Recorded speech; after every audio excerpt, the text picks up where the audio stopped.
নমস্কাৰ সকলোকে স্বাগতম জনাইছোঁ এটা নতুন ভিডিঅ'লৈ।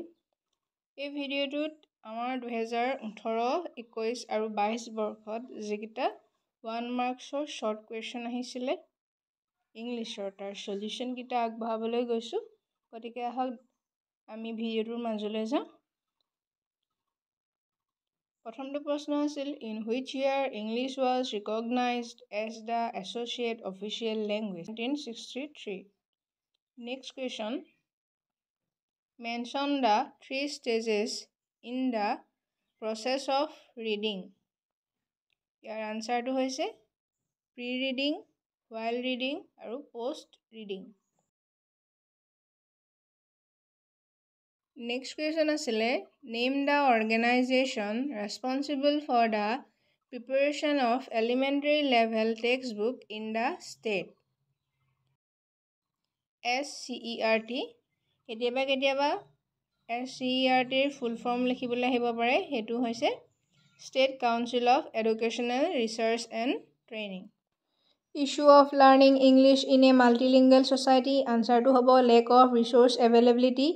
ইয়াত অলপ টাইপিং মিষ্টেক হৈছিলে, resource availability লিখা হৈছিলে, sorry. Tool for assessing writing skills. Writing skills assessing কৰিবলৈ এটা স্কিল এটো হৈছে dictation. Next question what is TLM? TLM ৰ ফুল ফৰ্মটো হৈছে কি teaching learning materials. It is the materials used by the teachers to make the class more interesting, engaging and effective. TLM use কৰিলে আমি ক্লাছটো ফলপ্ৰসূ হয় বুলি কওঁ। যিহেতু ফলপ্ৰসূৰ ইংৰাজীত আমি এফেক্টিভ বুলি কওঁ, গতিকে TLM এই ক্ষেত্ৰত সহায় কৰে। নেক্সট আহিলে ফুল form of LAD language acquisition device full form লিখিব আহিছিলে। তাৰপিছত আহিলে ফিচাৰ্ছ অফ ইংলিছ টেক্সটবুক। এখন ইংলিছ কিতাপৰ বৈশিষ্ট্য। ইংলিছ কিতাপৰ বৈশিষ্ট্য হৈছে যে তাৰ প্ৰিণ্টছবিলাক ভাল হ'ব লাগিব, আখৰবোৰ স্পষ্ট হ'ব লাগিব, হয়নে, ক্লিয়াৰিটি থাকিব লাগিব, আৰু কিতাপখনৰ পেজৰ কোৱালিটি ভাল হ'ব লাগিব।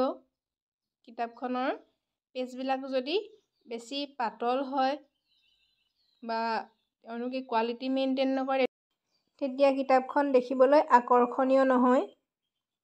যদি সৰু ল'ৰা ছোৱালীৰ কাৰণে কিতাপখন প্ৰস্তুত কৰা হৈছে তেতিয়াহ'লে টেক্সটবুক শুড বি কালাৰফুল। সৰু ল'ৰা ছোৱালীক ৰংবিলাকে আকৰ্ষণ। প্ৰাথমিক শ্ৰেণীৰ ছাত্ৰ ছাত্ৰীৰ কাৰণে যদি ইংলিছ টেক্সটবুক প্ৰস্তুত কৰা হয় তেতিয়াহ'লে it should be colourful. Next হৈছে problem of low' proficient learners in learning English. তাৰ আনচাৰটো হৈছে limited vocabulary and language skills, আৰু এটা হৈছে lack of opportunities for English practice outside classroom. তেওঁলোকৰ লিমিটেড ভকেবুলাৰী থাকে আৰু কি হয় লেংগুৱেজ স্কিলছটো কম থাকে। লেংগুৱেজ স্কিলছ বুলি ক'লে আমি LSRW listening, speaking, reading and writing. তাৰপাছত lack of opportunities for English practice outside classroom, মানে এটা শ্ৰেণীকোঠাৰ বাহিৰত তেওঁলোকে ভাষা এটা শিকিবলৈ যিখিনি সা সুবিধা পাব লাগে সেইখিনি তেওঁলোকে নাপায়। এইকেইটাই হৈছে প্ৰব্লেমছ। তাৰপিছত আহিছোঁ 2022 বৰ্ষত যিকেইটা কুৱেশ্যন আহিছিলে।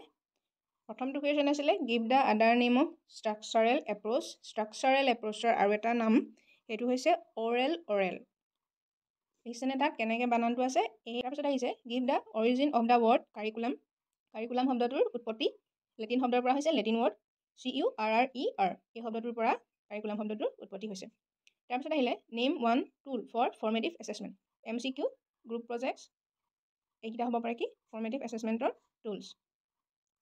তাৰপাছত আহিলে mention one characteristics of period plan. Period প্লেনৰ কেৰেক্টাৰিষ্টিক লিখিবলৈ আহিছিলে। এটা হৈছে কি time specific, it is design to fit within the duration.